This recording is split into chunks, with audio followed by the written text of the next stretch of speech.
Train journey আমার ছোট থেকেই খুব পছন্দের। খুব যখন ছোট ছিলাম তখন মাকে প্রায়ই ঝোঁক ধরতাম, মা চলো ট্রেনে করে কোথাও ঘুরে আসি।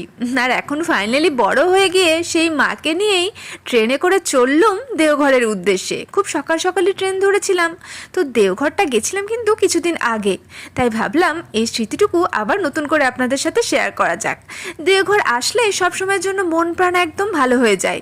আর আশ্রমটা এত সুন্দর। দেওঘর মানে হচ্ছে ঠাকুর বাড়ি, শ্রী শ্রী অনুকূল ঠাকুরের আশ্রম এসছি আমরা যেহেতু ঠাকুরের দীক্ষিত।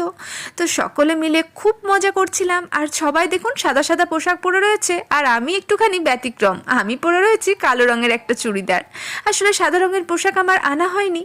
তো সবাই মিলে সন্ধ্যাবেলা প্রার্থনা শেষে একদম গিজগিজ করছে সবার ভিড়।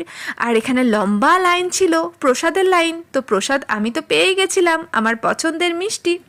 তো আর আশ্রমটাও এত সুন্দর লাগছিল, যেন আশ্রম থেকে আসতে ইচ্ছে